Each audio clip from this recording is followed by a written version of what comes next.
नमस्कार, प्रणाम। मैं विशु राय। आप देख रहे हैं विश्व वारदात तक। आज फिर मैं हाजिर हूँ एक ऐसी सच्ची घटना के साथ, एक ऐसी घटना के साथ जिसको सुनने के बाद वाकई में आपके रोंगटे खड़े हो जाएंगे। आप उस व्यक्ति को, उस अपराधी को गाली देने पर मजबूर हो जाएंगे जिस व्यक्ति के कारण एक नहीं बल्कि दो दो परिवार तबाह हो गए।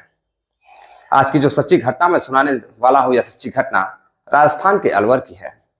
अलवर में 6 मार्च 2022 की सुबह जब एक पत्नी सुबह सोकर उठती है तो वह देखती है कि उसका पति पंखे में फांसी के फंदे पर लटका हुआ है, यानी कि उसने आत्महत्या कर ली है। अब पत्नी जैसे ही अपने पति को पंखे में लटका हुआ देखती है फांसी के फंदे में, वह जोर जोर से चिल्लाना शुरू करती है, चीखने लगती है। अब उसकी आवाज सुनकर, चिल्लाने की आवाज सुनकर आसपास के लोग, जो पड़ोसी थे वो भी, और घर के परिजन भी मौके पर पहुंचते हैं। उसके कमरे में जाते हैं तो जो उसके परिजन होते हैं वह भी जोर जोर से चीखने लगते हैं, चिल्लाने लगते हैं। अब सभी लोग परेशान हो जाते हैं। तुरंत ही परिजन उसको फांसी के फंदे से बाहर निकालते हैं, यानी कि जो साड़ी का फंदा उसके गले में था उससे बाहर निकालते हैं, लाश को नीचे उतारते हैं। उतारने के बाद उसको, अभी बॉडी गर्म रहती है तो परिजन को लगता है कि अभी हाल ही में इस व्यक्ति ने आत्महत्या की होगी। तभी परिजन उसको लेकर पास के एक हॉस्पिटल में जाते हैं। जैसे ही हॉस्पिटल पहुंचते हैं, डॉक्टर इलाज करना शुरू करता है। फौरन ही डॉक्टर बताता है कि यह व्यक्ति मर चुका है, इसकी मृत्यु हो चुकी है। अब वैसे ही जो पत्नी रहती है वह रोने लगती है। जो उसकी आंसुओं की धार थी वह रुकने का नाम ही नहीं ले रही थी। भला किसी का पति मरा हो, उसने आत्महत्या कर ली है, तो एक पत्नी जिसके जीवन में उसके पति के अलावा शायद ही कोई अनमोल चीज होती हो, अब वह पत्नी काफी दुखी थी, काफी परेशान थी।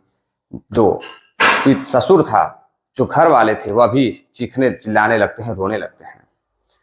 तभी परिजन फौरन ही उस लाश को लेकर अंतिम संस्कार के लिए निकलते हैं और जैसे ही लाश को जो टिट्ठी होती है उस पर रख कर ले जाते हैं और जो श्मशान घाट होता है वहां पहुंचते हैं। शमशान में वहां लकड़ियां लगाते हैं और उस पर जैसे ही बॉडी को रखते हैं वैसे ही पुलिस पहुंच जाती है। अब पुलिस पहुंचती है तो परिजन हैरान रहते हैं पुलिस को देखकर। जो पड़ोसी रहते हैं वह पुलिस को देखने के बाद तरह तरह की आपस में बातें करने लगते हैं कि आखिर यहाँ पुलिस क्या करने आई है, ऐसा क्या हो गया है। पुलिस फौरन ही जो लाश होती है, बॉडी होती है, जो चिता सजाई जाती है, उस चिता पर से उस व्यक्ति की बॉडी को उतरवा कर उसको पोस्टमार्टम के लिए भेज देती है। पोस्टमार्टम के लिए भेज देती है तो पोस्टमार्टम से पता चलता है कि उसके गले में चुन्नी जो होती है साड़ी की, उसका निशान मिला है और उसका गला दबाकर हत्या की गई थी। अब जब पोस्टमार्टम रिपोर्ट आती है, पूरे जो पड़ोसी रहते हैं, आसपास के लोग रहते हैं, उनको इंतजार रहता है कि आखिर इस व्यक्ति के साथ ऐसा क्या हुआ था कि पुलिस इस व्यक्ति के बॉडी को, यानी कि उसके पड़ोसी को जिसकी मृत्यु हुई थी, उसकी बॉडी को ले जाकर पोस्टमार्टम कराना पड़ा है।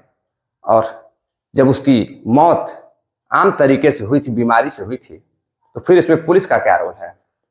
अब पड़ोसी जो होते हैं तरह तरह की बातें करते हैं, शक करते हैं, लेकिन जब पोस्टमार्टम रिपोर्ट से जब खुलासा हो जाता है कि यह अपने मौत से नहीं मरा है, मतलब कि बीमारी से नहीं मरा है, इसकी हत्या की गई है, अब पुलिस जांच पड़ताल में जुट जाती है।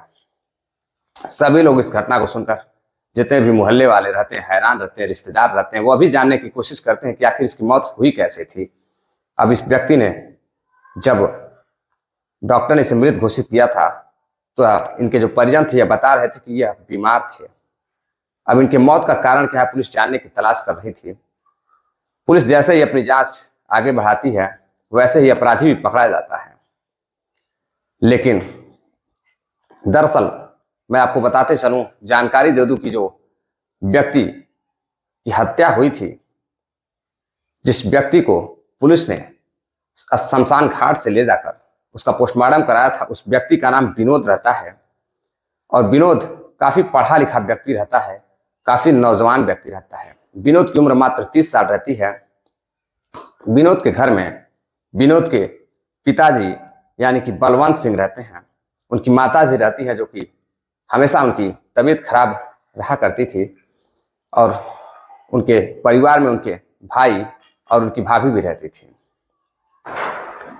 एक दिन जब जो विनोद रहता है वह एक दुकान खोलता है।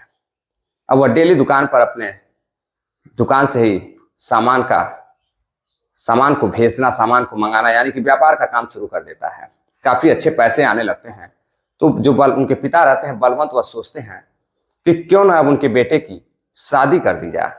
अब तो बेटा अच्छा खासा नौकरी भी कर रहा है, यानी कि खुद का बिजनेस भी कर रहा है, पैसे की कोई कमी नहीं है। अब तो अपना परिवार चला सकता है।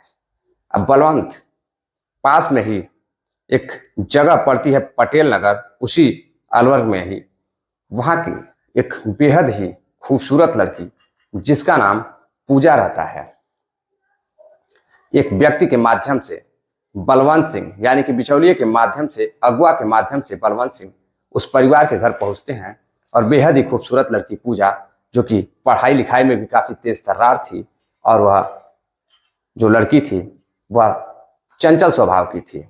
अब जैसे ही बलवंत सिंह पहुंचते हैं, लड़की चाय लेकर आती है और बलवंत सिंह यानी कि उसके होने वाले ससुर उसको देखते हैं, तो वह देखते ही मुस्कुराने लगते हैं और पूजा को आशीर्वाद देते हैं। और फौरन ही पूजा के पिता से कहते हैं कि आपकी लड़की बेहद ही खूबसूरत है और बेहद ही सुशील लड़की है, मुझे आपकी लड़की बेहद पसंद है, मैं बिना दहेज के ही आपकी लड़की से शादी करने के लिए तैयार हूं। अब इतना सुनते ही एक लड़की का बाप खड़ा होकर बलवंत को पकड़ लेता है और रोने लगता है। कहता है, भला आजकल के समय में ऐसा पिता कहाँ मिलेगा जो बिना दहेज के ही शादी के लिए तैयार हो गया। आप बहुत ही महान हैं। अब कई तरह की बातें करने के बाद बलवंत सिंह वहां से निकल जाते हैं। शादी की डेट फिक्स होती है और 2019 में शुरू में फरवरी में ही जो विनोद रहता है उसकी शादी पूजा के साथ हो जाती है। पूजा और विनोद काफी खुश रहते हैं, दोनों ही एक दूसरे के साथ अच्छा जीवन यापन कर रहे थे। कभी विनोद दुकान पर जाता था तो कभी उसके पिताजी जाते थे। अब धीरे धीरे कई महीने गुजर जाते हैं, यानी कि 1 साल गुजर जाते हैं। 2020 आ जाता है। 2020 में ही जो विनोद होता है उसकी माँ बीमारी के कारण अब उसकी माँ की मृत्यु हो जाती है। अब जैसे ही उसकी माँ की मृत्यु होती है, घर में मातम छा जाता है। अब विनोद के परिवार वाले, उसके पिता बलवंत, सभी लोग मिलकर उसकी माँ का अंतिम संस्कार करते हैं। अंतिम संस्कार करने के बाद सभी लोग घर लौटते हैं।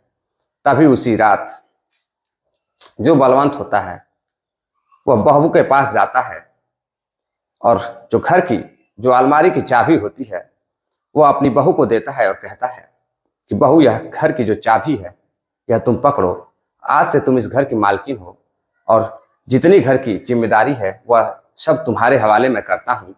जो भी सब कुछ आज तक तुम्हारी सासू माँ संभालती थी, आज से वह सारी जिम्मेदारी तुम्हारी है।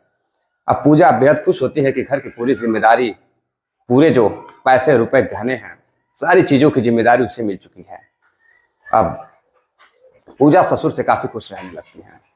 सब कुछ बीत जाता है। करीब 2 महीने बाद जो पूजा होती है एक बच्चे को जन्म देती है। अब बच्चा भी बड़ा होता है, धीरे धीरे बच्चा भी बड़ा होने लगता है। इसी बीच जो विनोद होता है वह अब दुकान के काम से दूर दूर जाने लगता है, अपने व्यापार के काम से दूर दूर जाने लगता है। कभी वह मध्य प्रदेश जाने लगता है तो कभी मुंबई जाने लगता है। अब इन बीच कई दिनों तक वह घर नहीं आता है और जो उसके देवर थे और जो भाभी थी, वह दोनों लोग यानी कि भैया और भाभी दोनों लोग जॉब करते थे। जॉब के चक्कर में वह लोग मध्य प्रदेश रहते थे। अब दोनों चले जाते हैं, घर पे कोई बसता नहीं है, सास ससुर अकेले बसते हैं। अब जो बहू होती हैं और जो ससुर रहते हैं, यानी कि बलवंत, जिनकी उम्र 64 से 65 साल रहती है, और जो बहू रहती है, बहू की उम्र 28 से 29 साल रहती है। अब दोनों घर में अकेले रहते हैं। अक्सर कर जो बलवंत रहता वह टीवी देखने का काफ़ी शौकीन था। वो घर में बैठकर टीवी देखा करता था और टीवी में बहुत सारी फिल्में देखा करता था। कुछ फिल्में ऐसी भी वह देखा करता था जो नहीं देखनी चाहिए। बेहद ही गंदी फिल्में वह देखा करता था और कई बार उसको फिल्म देखते हुए बलवंत को उसकी बहू ने भी देखा था। एक दिन जब वह फिल्म देख रहा था तभी उसकी बहू उसके पास जाती है और उससे बातें करने लगती है। और अभी 2 से 3 ही महीने हुए थे बलवंत की पत्नी को गुजरे हुए, और 64 साल का जो बलवंत था उसका जो बुढ़ापा था वह जैसे ही बहू पास में जाती है, ऐसा लग रहा था जैसे बलवंत बुढ़ापा 64 साल का उसका नहीं, उसके बेटे का रहा हो। बलवंत एक जवान व्यक्ति के जैसे अपनी बहू को पकड़ता है और बहू के साथ संबंध बनाने लगता है। ऐसा था कि जैसे यह दोनों काफी पहले से एक दूसरे को जानते हों। अब दोनों संबंध बनाने लगते हैं। अब जब भी दोनों को मौका मिलता, जो बहू रहती वह ससुर के साथ सोती थी, ससुर के साथ संबंध बनाती थी। एक दिन जब पति घर लौटता है, जो विनोद रहता है वह घर लौटता है, तो वह पत्नी के साथ सो रहा था। तभी जो ससुर होता है वह उसके कमरे में आता है और उसकी पत्नी को वहां से उठाकर, यानी कि अपनी बहू को उठाकर वह अपने कमरे में ले जाता है और कमरे में ले जा करके उसके साथ संबंध बनाने लगता है, दुष्कर्म करने लगता है। जैसे ही जो ससुर और बहू संबंध बना रहे थे, वैसे ही उसके पति की नींद खुल जाती है। और जब नींद खुलती है तो वह देखता है कि उसकी पत्नी अपने कमरे में नहीं है, तो वह आवाज देता है। तो फौरन ही उसकी पत्नी अपने ससुर के कमरे से भागती हुई कुछ देर बाद अपने पति के कमरे में जाती है। लेकिन जब पति अपने पत्नी से पूछता है कि तुम कहाँ गई थी, तो जो पत्नी होती है वह बताती है कि वह पिताजी की तबीयत ठीक नहीं थी, तो पिताजी के कमरे में गई थी। तभी पति उठकर जैसे ही पिताजी के कमरे में जाता है तो देखता है कि पिताजी आपत्तिजनक स्थिति में बेड पर सोए हुए थे। अब वह घबरा जाता है और अपनी पत्नी से झगड़ा करने लगता है। इसी बीच जो ससुर होता है वह उसके पत्नी के कमरे में, अपने बहू के कमरे में आ जाता है और आकर दोनों में बातचीत होने लगती है। तभी जो पति होता है वह हाथापाई करने लगता है अपने पिता के साथ, और दोनों मिलकर, जो बहू होती है यानी कि विनोद की पत्नी पूजा और बलवंत मिलकर उसका गला दबा देते हैं। जैसे ही गला दबाते हैं उसकी मृत्यु हो जाती है। अब यह दिखाने की कोशिश करते हैं कि उसने आत्महत्या की है, सबूत मिटाने के लिए, बचने के लिए, समाज की नजरों से और रिश्तेदारों की नजरों से बचने के लिए। एक जो ससुर होता है बलवंत, 64 यानी कि 64 साल का, अपनी 29 साल की जवान बहू के साथ मिलकर अपने ही बेटे का कत्ल कर देता है, गला दबा देता है, उसकी मृत्यु हो जाती है। तो उसकी जो साड़ी होती है उसके गले में बांध कर पंखे पर लटका देता है। और जब शोर मचाता है तो उसी समय जो उसकी भाभी और भैया आए हुए थे, यानी कि लड़के का जो भाई था, वह छत पर सो रहे थे। उनको कुछ पता नहीं था। अब जब नीचे की जो आवाज थी उनकी लड़ाई झगड़े की, वो इतनी तेज नहीं थी कि वह ऊपर तक जा पा रही थी। जब तेज तेज चिल्लाने लगती है और जो पिता होता है वह भी चिल्लाने लगता है, तो सुबह सबकी नींद खुल गई थी करीब 5 से 6 बजे। तो वह लोग नीचे भाग कर देखते हैं कि उनका भाई आत्महत्या कर लिया है। तो वह पुलिस की नजरों से बचने के लिए, समाज की नजरों से बचने के लिए वह एक छोटे से हॉस्पिटल में जाते हैं, प्राइवेट हॉस्पिटल में चेकअप कराते हैं। और वहां से जब मृत घोषित हो जाता है भाई, उसे ले जाकर वह पुलिस से बचने के लिए जल्दी जल्दी में चुपचाप अंतिम संस्कार करना चाहते थे। इसी बीच जो एक पड़ोसी होता है उसे शक होता है और वह पुलिस को फोन कर देता है। मौके पर जब पुलिस पहुंचती है तो बॉडी को लेकर जाती है, और जब पोस्टमार्टम रिपोर्ट आती है तो पुलिस पत्नी के पास जाती है और पत्नी से पूछताछ करती है। पत्नी टूट जाती है और सब कुछ बताने लगती है। पुलिस जब पत्नी से पूछताछ करती है तो पत्नी बताती है कि हमारा संबंध करीब 1 साल से है। जैसे ही मेरी सासू माँ की मृत्यु हुई, ठीक उसके 1 महीने बाद मेरा और मेरे ससुर के साथ संबंध बनना शुरू हो गया था। और मैं एक दिन रात में जब अपने ससुर के साथ संबंध बना रही थी, तभी जो मेरा पति है वह मुझे देख लेता है और हम दोनों का झगड़ा होता है। इसी बीच ससुर जी उसे शांत कराना चाहते थे, लेकिन वह मानने को तैयार नहीं था। हाथापाई होती है, इसी बीच उसका गला दब जाता है और उसकी मृत्यु हो जाती है। अब पुलिस जो बहू होती है उसे भी, और जो ससुर होता है बलवंत, उसे भी गिरफ्तार करती है और हत्या का मुकदमा दर्ज कर जेल भेज देती है। लेकिन जो एक छोटा सा बच्चा रहता है, अब उसका क्या होगा? अब वह जो छोटा सा बच्चा होता है मात्र 1 साल का, वह आज भी अपने उसी चाचा और चाची के साथ है। अभी भी दोनों लोग जेल में हैं। इस केस को हुए करीब 1 साल हो चुका है। बीच में वो बेल पर आए थे, फिर वह जेल में जा चुके हैं। यह मामला काफी गर्म था, हाईलाइटेड हो चुका था, इसलिए मैंने सोचा कि आप लोगों को फिर से, दरअसल कई लोगों ने इस कहानी को सुनाया होगा, लेकिन मैं अपने साथियों को पहली बार अपने अंदाज में यह कहानी सुना रहा हूं। सबका अपना अपना अंदाज होता है, सबका अपना अपना जो बताने का तरीका होता है। दरअसल कुछ साथियों ने कमेंट किया है जिनके नाम हैं सुनील जायसवाल हैं राजस्थान से, विवेक सिंह हैं उत्तर प्रदेश लखनऊ से हैं, रामाशंकर कन्नौजिया हैं, ये बिहार से हैं, बिहार सलेमपुर, बिहार सासाराम से हैं। ये सॉरी, थोड़ा सा प्रॉब्लम हो गई।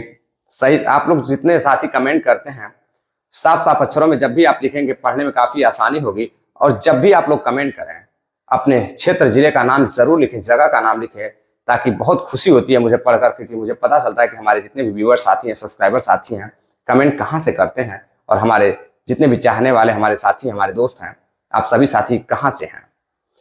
खैर, नासिर पठान जी हैं, महाराष्ट्र से हैं, अनिल शालुंखे जी हैं, वो भी महाराष्ट्र से ही हैं। बहुत दूर दूर से आप लोग हमारी कहानियों को सुनते हैं और हमें प्यार, आशीर्वाद, सपोर्ट जो देते हैं, उनके लिए आप सभी लोगों का तहे दिल से शुक्रिया। मिलते हैं एक और नई कहानी के साथ। उम्मीद है कहानी अगर पसंद आई हो, यह जो घटना थी आपको कैसी लगी, कमेंट बॉक्स में, कमेंट सेक्शन में कमेंट कर जरूर बताइएगा, अपनी राय दीजिएगा। चलते चलते नमस्कार, जय हिंद।